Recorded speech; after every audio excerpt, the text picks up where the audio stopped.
तो आज का टॉपिक है कि जब किसी भी आवेश को आप क्या करते हो, चुंबकीय क्षेत्र में v वेलोसिटी से लाते हो, v वेग से लाते हो, तो उस पर लगने वाला बल कितना होता है, फोर्स का मान निकालेंगे। ठीक है ना। तो हमारा आज का टॉपिक है force on a moving charge due to magnetic field, यानी कि चुंबकीय क्षेत्र में किसी आवेश को जब गतिमान कराया जाता है तो उस पर लगने वाला बल कितना होता है। ठीक है ना। तो चलो यहाँ पे देखो, जैसा कि आपको ड्रॉइंग में दिखाया मैंने, यहाँ पे एक मैग्नेट लिया हुआ है, चुंबक लिया है मैंने। ठीक है ना।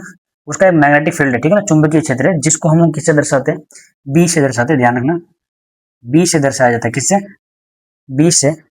जैसे विद्युत क्षेत्र को आप ई से दर्शाते हो, वैसे इसको हम लोग किससे दर्शाते हैं, बी से दर्शाते हैं। ठीक है, याद रखना।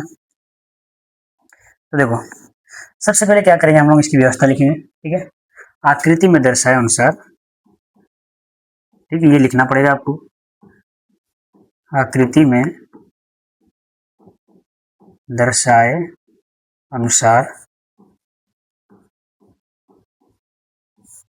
क्या करें हम लोग, चुंबकीय क्षेत्र है ना, यहाँ पे चुंबकीय क्षेत्र में, चुंबकीय क्षेत्र में वी वेग से, किससे, वी वेग से, स्पीड में ला रहे हैं ना, तो वी वेग से हम आवेश ला रहे हैं, वी वेग से आवेश क्यू ला रहे हैं। ठीक है ना।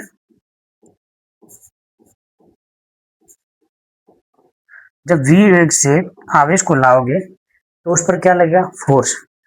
तो उस पर लगने वाला बल, उस पर लगने वाला बल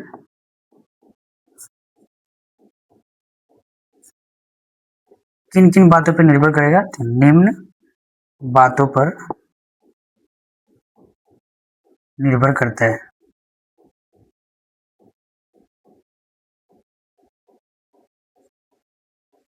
ठीक है, आकृति में दर्शाए अनुसार v वेग से हम क्या कर रहे हैं, किसी आवेश को चुंबकीय क्षेत्र में ला रहा हूँ। ठीक है ना, मैग्नेटिक फील्ड में ला रहा हूँ, तो उस पर लगने वाला बल यानी उस पर फोर्स एक जनरेट होगा। वो लगने वाला बल किन किन बातों पर डिपेंड करता है, तो सबसे पहले देखना, चलो देखो, सबसे पहले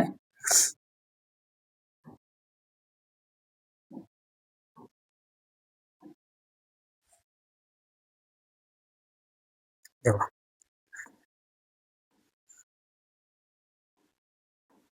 सबसे पहले किस पे डिपेंड करता है, तो एफ की जो वैल्यू है वो किस पे डिपेंड करता है, किसके समानुपाती होता है, क्यू के। F is proportional to Q, यानी कि आप जितना ज्यादा चार्ज लाओगे, जितना ज्यादा आवेश लाओगे, उतना इस पे लगने वाला फोर्स क्या होगा, ज्यादा होगा। अभी तो मान लो मैं एक ला रहा हूँ, ठीक है ना, ऐसे दो लाऊं, तीन लाऊं, चार लाऊं, यानी नंबर ऑफ चार्जेस बढ़ा दो, या तो इसकी वैल्यू मान लेते 2 कूलम है। ठीक है ना। अगर मैं 4 कूलम का लाऊं, तो 5 कूलम का लाऊं, 10 कूलम का लाऊं, तो फोर्स क्या होगा मेरा, बढ़ता जाएगा। ठीक है ना। तो एफ किस पे डिपेंड करता है, आवेश की मात्रा पे भी डिपेंड करता है। ठीक है ना, कि आवेश कितना है। तो सबसे पहला पॉइंट यही आएगा। दूसरा, और कौन किन चीजों पर डिपेंड करता है, तो F is directly proportional to what, velocity, यानी वेग पे भी डिपेंड करता है कि आप कितनी स्पीड से आवेश को ला रहे हो चुंबक की तरफ। आप जितना स्पीड से लाओगे उस पर लगने वाला फोर्स यानी बल उतना ही ज्यादा होगा। ठीक है ना। तो एफ किसके समानुपाती होगा, दूसरा वी के भी समानुपाती होगा। तो इसको मैं नाम दे देता हूँ 2। ठीक है। अब तीसरा, तीसरा किस पे डिपेंड करता है, F is proportional to B, यानी कि जो बल है वो चुंबकीय क्षेत्र बी पे भी डिपेंड करता है। समझ आ गया। अगर चुंबकीय क्षेत्र ज्यादा होगा तो उस पर लगने वाला बल भी क्या होगा, बहुत ज्यादा होगा। यहाँ पे चुंबकीय क्षेत्र इतना है, लेकिन मैं चुंबक की साइज बढ़ा दूं या फिर इसका मैग्नेटिक फील्ड ज्यादा इंक्रीज कर दूं, बढ़ा दूं, तो इस पर लगने वाला बल भी क्या हो जाएगा, ऑटोमेटिकली बढ़ जाएगा। ठीक है, ये चीज ध्यान रखना है आपको। तो एफ किस पे डिपेंड करता है, बी पर भी डिपेंड करता है, ध्यान रखना। और जो चौथी चीज है मेरी, वो किस पे डिपेंड करती है, sine theta. F is directly proportional to sine theta. आप बोलोगे साइन थीटा क्या है, तो साइन थीटा ध्यान रखना, यहाँ से जो जिस वेग से आप ला रहे हो ना, और ये जो मैग्नेटिक फील्ड है, अब किधर से ला रहे हो वो भी डिपेंड करता है। अगर आप इस मैग्नेटिक फील्ड समझ लो इस तरह से, ठीक है ना, और आप ऊपर से ला रहे हो, ठीक है, आवेश को, अगर इनके बीच का एंगल 90 डिग्री है, ठीक है ना, यानी ये आपका बी हो गया और ये आपका वी हो गया। अगर इनके बीच का एंगल 90 डिग्री है तो उस पर लगने वाला फोर्स क्या होगा, ज्यादा होगा।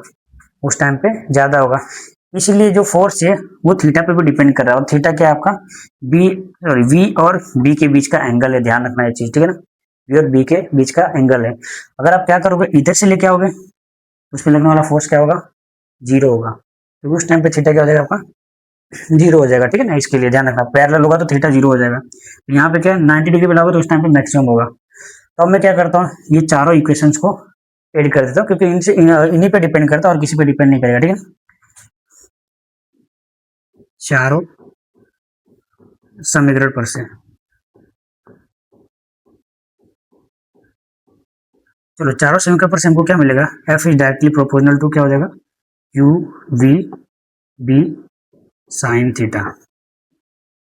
समझ आया, यानी कि F is proportional to Q B sine theta, F समानुपाती क्यू बी साइन थीटा के।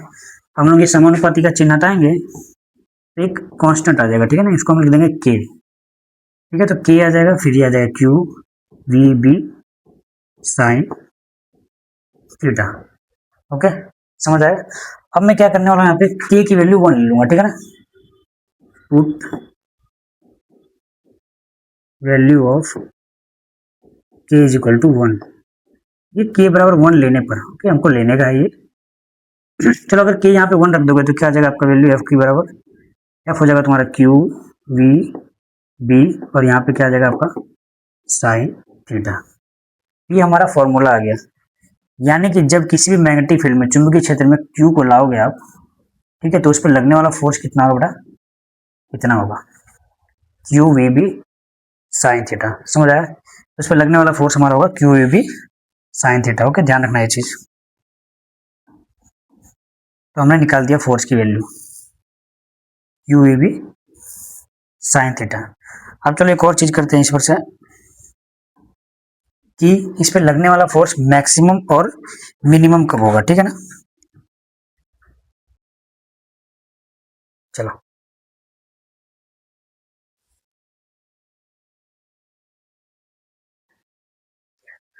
देखिए यहाँ पे एफ बराबर क्या आ गया, Q V B sine theta.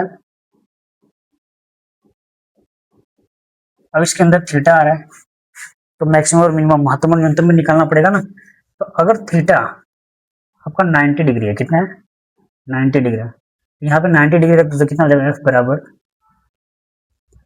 Sorry F बराबर क्यू वी बी साइन 90, और साइन 90 क्या होता है 1 होता है, तो एफ बराबर क्या आ जाएगा आपका क्यू वी बी, और ये कितना हो जाएगा 1, यानी जवाब आ जाएगा एफ बराबर क्यू वी बी। तो इस टाइम पे हमारा जो फोर्स होगा क्या होगा, बहुत ही मैक्सिमम होगा, यानी महत्तम होगा, ठीक है, ध्यान रखना। इस टाइम पे लगने वाला बल क्या होगा, महत्तम, ठीक है। और दूसरा, अगर मैं थीटा बराबर मान लेता हूँ 0 डिग्री रखता हूँ क्या, यानी कि थीटा 0 होगा, तो उस टाइम पे क्या होगा, यहाँ पे 0 डाल देते हैं आप, एफ बराबर क्यू वी बी साइन 0। तो क्या हो जाएगा, यहाँ पे साइन 0 की वैल्यू कितनी होती है, 0 होती है, यहाँ पे मैं रख देता हूँ 0, और जब 0 से इसको इंटू करोगे तो क्या आ जाएगा पूरा का पूरा 0। तो उस टाइम पे लगने वाला फोर्स क्या होगा, 0, यानी सबसे कम, न्यूनतम होगा, ठीक है। यानी कि जो फोर्स हमारा किस पे डिपेंड करता है, थीटा पे भी डिपेंड करता है कि कितने एंगल से आप ला रहे हो, ठीक है ना, उसके हिसाब से महत्तम और न्यूनतम प्राप्त किया जा सकता है। तो देखो इस टाइम पे तो क्या है, मैक्सिमम है, ठीक है ना दोस्तों, यहाँ पे मैक्सिमम है, तो एक चीज ध्यान रखना है यहाँ पे, अगर मैक्सिमम है तो एफ बराबर हो जाएगा हमारा क्या, क्यू बी। तो इस पर से मैं बी निकाल सकता हूँ, देखो, तो इस पर से मैं बी भी निकाल सकता हूँ ना, मैग्नेटिक फील्ड निकाल सकता हूँ, तो बी बराबर क्या हो जाएगा, एफ अपॉन क्यू बी, ठीक है। तो ये हमारा किसका फॉर्मूला मिल गया, बी का, यानी कि हमने चुंबकीय क्षेत्र का मान भी निकाल लिया, ठीक है ना। तो बी बराबर एफ अपॉन क्यू बी हो जाएगा। तो बी का मात्रक क्या बनेगा इस पर से बेटा, तो बी का मात्रक, ठीक है, एसआई यूनिट बन जाएगा, एसआई यूनिट क्या बनेगा, हम लोग फोर्स किस में मापते हैं, फोर्स हम लोग न्यूटन में मापते हैं, मेजर करते हैं, ठीक है ना। और क्यू को कूलम में, और वी को किस में मापते हैं, मीटर पर सेकंड में। तो नीचे वाला सेकंड हम लोग ऊपर भेज देते हैं, ठीक है। तो ये आ जाएगा आपका एसआई यूनिट, न्यूटन सेकंड पर कूलम मीटर। हम लोग क्या करेंगे, यहाँ पे ये यूज नहीं करेंगे, हम लोग सीधा टेस्ला यूज करेंगे, ठीक है ना। टी फॉर टेस्ला, टेस्ला, इसको हम लोग टी से डिनोट करने वाले हैं, ठीक है। तो हम बी का ऐसा ही मात्रक क्या लेंगे, टेस्ला, ओके। तो सवाल में ध्यान रखना, जहाँ पे भी आपको बी निकालना हो वहाँ पे टेस्ला यूज करना, उसका ऐसा यूनिट कितना हो जाएगा, इतना हो जाएगा, ठीक है। एक और याद रखना एमसीक्यू पर्पज के लिए, एक गाउस बराबर 10⁻⁴ टेस्ला होता है, ठीक है ना। ये भी चीज याद रखना, कई बार एमसीक्यू में पूछ जाता है कि एक गाउस बराबर कितना होता है, 10⁻⁴ टेस्ला होता है, ठीक है, समझ आया। तो ये था हमारा डेरिवेशन। अगर किसी भी आवेश को चुंबकीय क्षेत्र में लाएंगे तो उस पर कितना बल लगेगा, ठीक है ना। तो इतना बल लगता है बराबर यूएबी जितना, यूबी साइन थीटा, ओके, ठीक है। चलो मिलते हैं नेक्स्ट वीडियो में।